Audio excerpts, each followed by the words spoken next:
Thank you, MP Levitt. Thanks. We just wanted to say that for the first time, there's this something interesting happening. Federal government, at federal, provincial, and municipal level, all three levels of government are committing to poverty reduction. So we just want to see. We have spoken about it for years. I'm sure the politicians know, and as researchers, we have given you numbers and facts and stories, and we know solutions. So it's time we act on it, and municipalities need support from federal government so that, especially around infrastructure, we have very crumbling infrastructure for a growing city. That needs to be addressed. So thank you for that, and we have you on record, 100%. and we will play that over and over, 100%. Facebook, Twitter, all those, and we'll hold you account on Absolutely. that. So thank you for coming. You're and welcome. So you have an opportunity to speak to your MP. He has an open door policy, which is wonderful. So on that note, I just want to give you a kind of quick overview of city budget process. Is there any question from the audience at this point? No. Okay, let's roll. So again, I just wanted what I'm going to cover today. Some of the things that are going to get funded, and what are the investment priorities for the city, and how do we pay for it, and some of the broad range of services. And also just wanted to give you a very quick understanding that residents of Toronto actually play a huge role in shaping city budget process. So if you haven't participated in the past, this is your opportunity. The budget was launched on December 15, 2015, and it will end on February 18th. So I'll give you kind of dates and schedules later, but I just wanted to say this is a great opportunity, and I understand Councillor Pasternak is very involved, and he has made significant contribution, but that happened because committee members actually had spoken out. If you don't do that, the politicians actually want to hear from people. The more you speak out, the more they act on it. And so this is your opportunity that you actually talk to the council, and let us just figure out what are the ways we can make sure that we have a budget that cares for everyone, not just for one or two groups of people. So we will go over some. Again, I don't work for the city. I work for a nonprofit research organization. We're trying to explain those numbers in simple terms. So bear with us. Next slide. So there are two types of budget. Again, it can be very complex for people who don't understand. One is called rate supported budget. So city has to kind of identify. So that's for the services that we pay. Okay. For example, water, solid waste management, parking. So city has to kind of calculate how much money it comes. So they do a kind of budget around that. And also the rest of it is called tax supported budget, because that revenue actually comes from different types of taxes, okay? So I just wanted to identify that. Next slide. So budget has two aspects of it. One is capital, one is operating. Again, I'm using very simple lay terms, so that you are able to understand it. Operating is the day-to-day expenses. For example, we all have household budgets, right? And we know how much money is coming, how much we need for rent, how much we need for what are the incomes, and what are the expenses. So that's operating. And capital is actually, it's about cities' assets, some of the infrastructures. Do we need to build more? How do we maintain all those buildings, build forms that we have? So that's capital. Libraries, buses, and all those roads and highways. And then within that, city actually has launched a 10-year capital plan. So it's a good trend, especially in the past, city used to work on a kind of year-to-year budget, which is not good from a long-term perspective. You need a game plan. How you're going to manage your money in the next 5 years. What are the revenues and all those sources. So city actually has started that process for the last 2-3 years.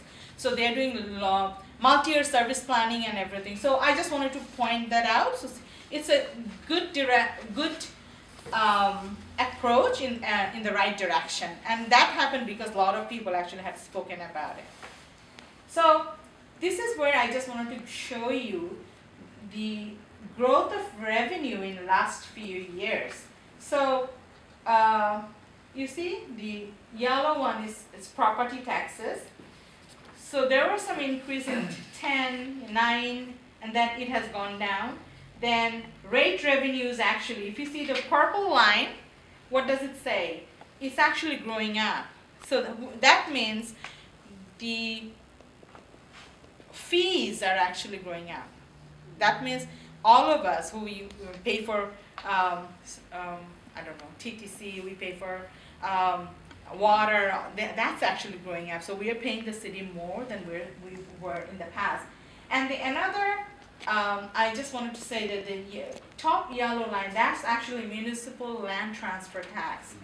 So it's growing, but there is implication for that. I just wanted to point out, because cities actually, there's too much reliance on property taxes in our budget. Often you hear from, different types of politicians or, people, city has a spending problem. Actually, city does not have a spending problem. City has a revenue problem. We don't have enough money. It's a growing city. We need to maintain our infrastructure and all this. So we rely too much on property taxes. So research and everything, all those best practices analysis that we do, that actually is showing that, a growing city such as Toronto actually cannot survive on just property tax. You need to explore new revenue tools that will support programs and services for this city. And as residents of Toronto, we need to have an adult conversation that, we have, a lot of people have higher expectation that we want services, but we don't want to pay for it. So, but at the end of the day, someone has to pay for it, and how does that happen? What is the equitable way we can do that so that it doesn't impact a lot of marginalized people? A lot of people who are falling through the cracks, but people who have the ability, they can pay for it. So that's a separate conversation, but I wanted to flag that. So these revenue sources show we have too much reliance on property taxes, which is not a good model. And then land transfer tax, city actually in the last few years, cities actually expecting that a lot of new development will happen and we will get a lot more money. What if that doesn't happen? So it's very uncertain. It gave the city good money, but what if, development stops or you don't get the percentage or proportion that you were looking for. So I just wanted to flag that, okay? Next one. So we have a $10 billion budget, okay? One of the largest in this country. It's a big amount of money. So look at the pie chart, the green shade that tells you we have almost like 39% of our revenue actually comes from property taxes. And then we have user fees, okay? So you see TTC, they also,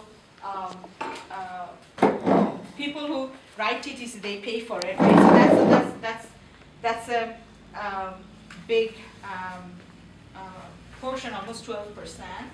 And the province actually gives us 19% in provincial grants and subsidies. What that means, City of Toronto is legally obliged to provide certain services because province gives us some money, but I just wanted to give you a kind of anecdote. Province doesn't give us all the money that we need to provide some of the services. For example, social welfare, Ontario Works. We get certain percentage of it and city has to kind of fill that in. That's just one example, okay? So these are all provincially legislated program. We get cost share by the province, but not necessarily all the money that we need. That means, we have to pay certain portion from our own pocket. So that gives you kind of, and then we get, bits and pieces of different taxes and some interest from dividends and all that. So, and then, this is the interesting amount I just wanted to show you. They're expecting 5% from land transfer tax. That will give us $532 million in 2016. So they're estimating. So before I go to the next slide, I just wanted to say, like any household budget, city starts with some of the pressure points. You know, what are the monies that we are expecting this year? What are the costs that we have? And what are the things that we have to set aside for this year? So they have to prioritize, okay? That's how it works. So sometimes they propose certain things to be cut, and all of us, we go back and say, hey, don't cut this program, you know, this is essential, and they calculate. One example I would give you, in 2010, all the community programs and services that are offered to, like, you know, seniors, you know, youth who are using after-school programs, public health programs used by you know, youth and children and vulnerable adults, swimming programs, some recreation programs. Those actually costed the city only $35 million. I'm just giving you, you know, rough estimate. And out of a $9 billion budget, that's not even a fraction of a fraction. So when we talk about programs and services, people are often, instead of focusing on big ticket items, people actually look into items that are very, very minuscule, doesn't have any impact whatsoever on overall budget. So I just wanted to flag that. Out of a $10 billion budget, how much are we spending for people who are falling through the cracks, people who really need the support? So we need to keep that in mind. So as a researcher, I just wanted to point that out. You know, is it worth talking about all those and pit one group against the other, right? That should not be the way, because this country was built on a lot of, you know, good ideas and, you know, good policies that, you know, that might not be as available because of resource crunch and everything. That's a different issue. So let's go to the next slide. So this is where the money goes. So tell me, who can tell me that, you know, what is the main spending on our city budget? Someone? TTC, right? 90%. And which one is the next one? Police, right? So I just wanted to give you another anecdote. So we have the lowest level of crime in the history of the country.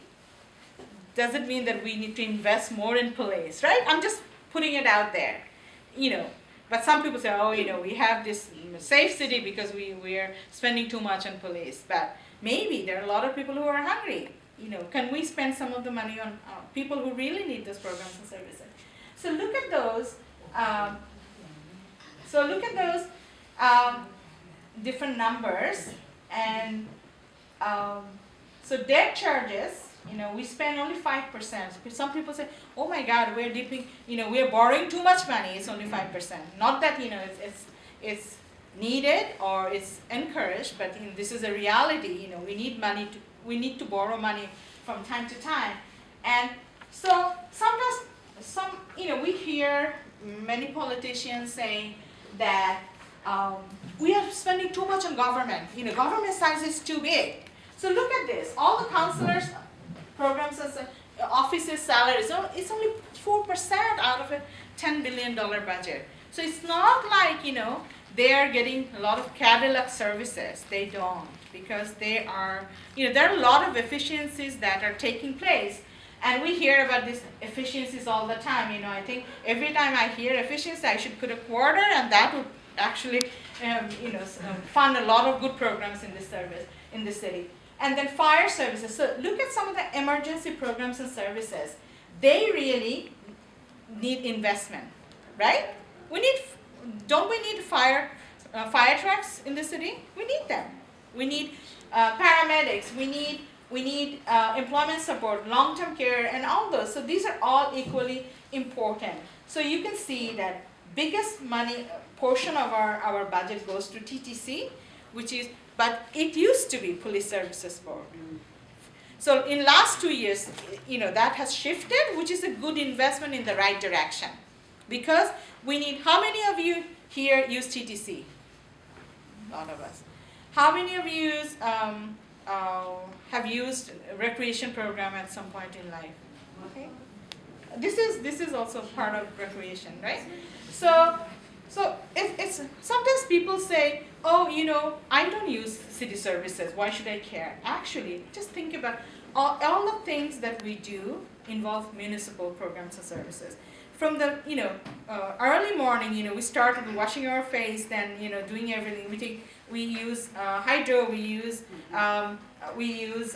TTC, we use the street, right? They all are managed by and operated by the city. So it's very important that we understand how city spends money. So these are some of the big ticket items. So next slide. So again, there is a budget, a tax increase, 2.1%. And I'll just give you kind of lay term, what does this mean? So this is where the money is allocated for within that increase. And so I just wanted to point out, council made a decision on Scarborough subway, right? So 1% of the property tax increase will go to that one. So that's dedicated. I also wanted to share with you that there is a growing conversation around dedicated taxes for dedicated services. So some people or researchers are talking about road tolls that might be invested in building TTC infrastructure or something, or building. So these conversations are taking place. I think people are realizing that, we are a growing city. We need continuous investment in people. And we cannot just say that, we will stop investing in TTC this year, we'll do something next year. Those programs and services will have to be managed, okay? Next one.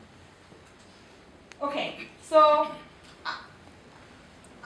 do not feel that I'm here glorifying taxes.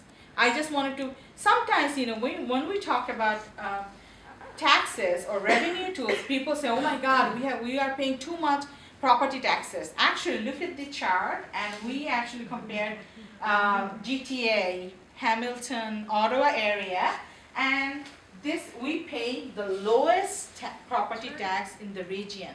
And so, out of all those different municipalities, so if our municipal politicians they're very sensitive about property taxes. Next one. So again, this property tax increase, actually, the 2.17% increase what does it mean for people? Not a month, $90 a year. I'm just giving you kind of approximate figures, okay? So think about that money so if we have that increase, so I'm getting $90 more tax, I'm paying more taxes this year, okay?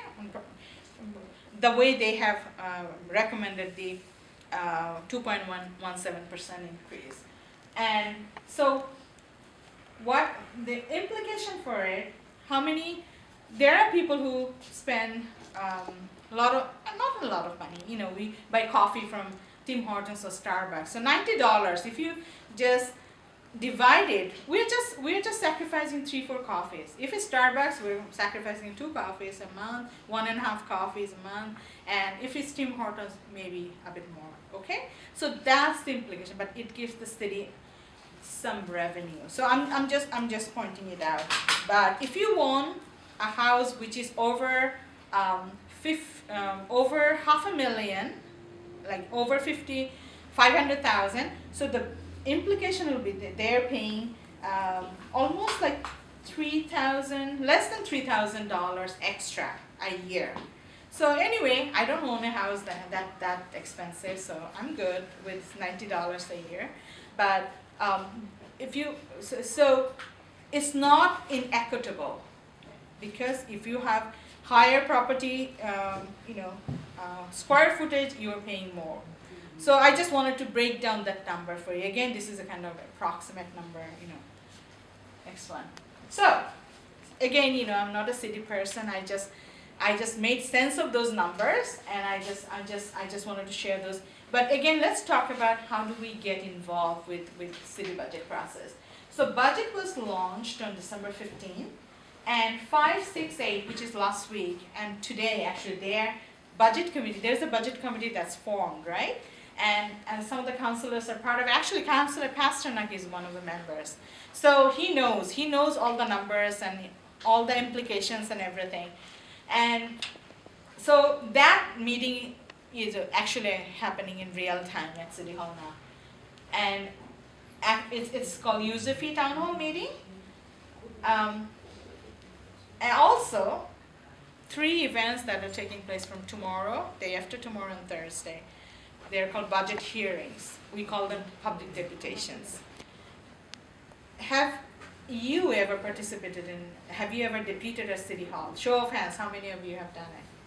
So, wonderful. So you know how that works, but I will tell you a bit more about it later, but I just wanted to say, these 3 dates are very important, 12, 13, and 14.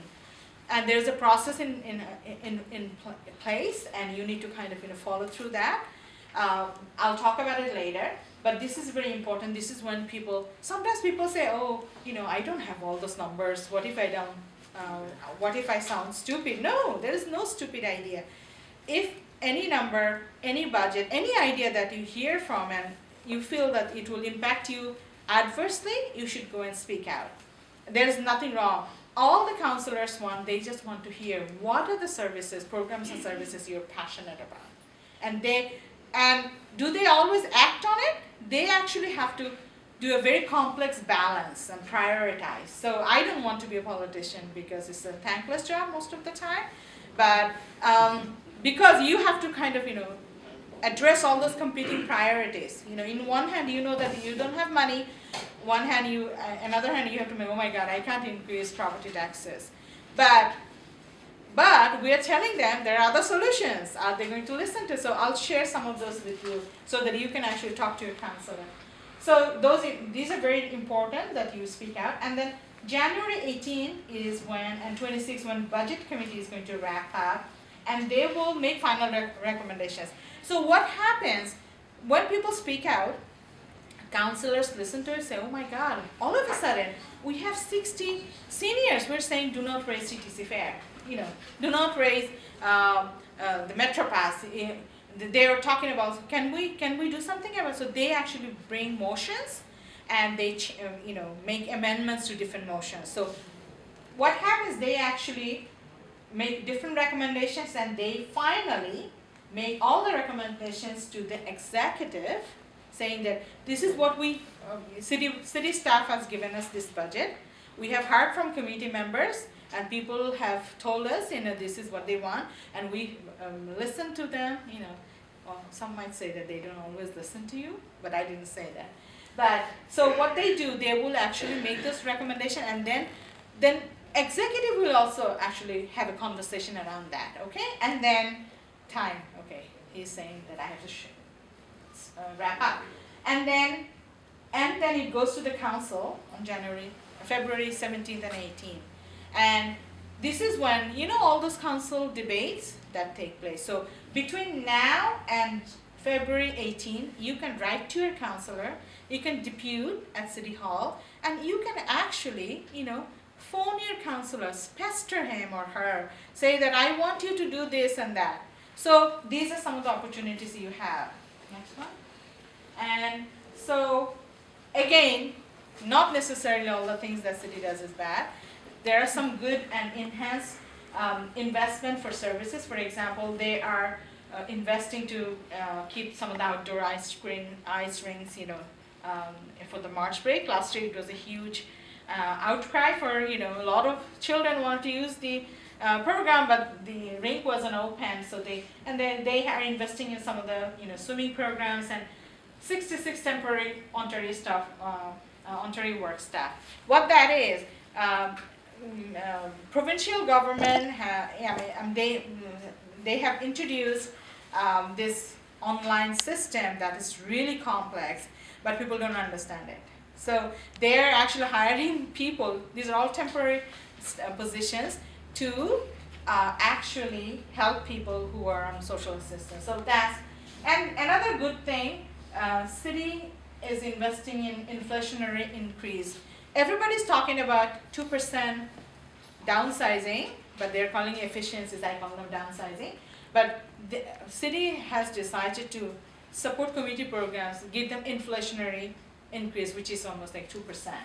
And then back then, the big thing, I'm glad the MP is still waiting, unfunded capital. So TCHC, we have unfunded capital that, so what that is, city is actually investing 1/3 of the money, but the province and federal government, they are yet to make a decision. So city has set aside that money to make sure that we have repairs and good repairs and if we're lucky, some new investment units.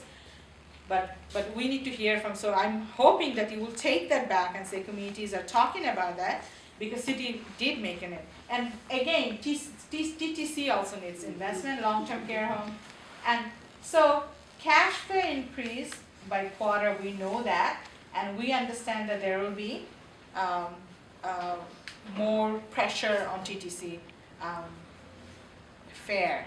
So you need to speak to your counselor on that. And then our initial reading indicates that there will be increase in recreation user fee. So if you are using community centers, there will be more user fee.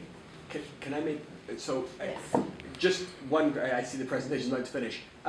The most important part of tonight in terms of feedback is really hearing from you, and I know there's going to be a Q&A later on. I've got another engagement. I know Councillor Pasternak may be coming depending on what time his meeting wraps up. I'm going to follow up tomorrow. We will send you with you. Video. There you go. I'm going to follow up tomorrow with you directly because I want to be able to hear again. Some of these are, a lot of these are going to be municipal, but as I just spent a number of minutes ago saying, it's about the partnership between municipal and federal and provincial, and in particular, those elements that you just talked about where there's unfunded capital in areas like TCHC and the TTC. Those are things that I want to hear the feedback on too, because I can also take that back to City Hall and have that discussion with Councillor Pasternak. So thank you. We'll And again, I'll follow up with you tomorrow. Video. Thank you. And if you want real change, follow. Thank you very much. Thank you. Okay, so again, what's missing? City community members actually had done their research and identified $75 million that is needed for addressing poverty reduction. So that is still missing. City has made a commitment that they're investing $6 million, but that's not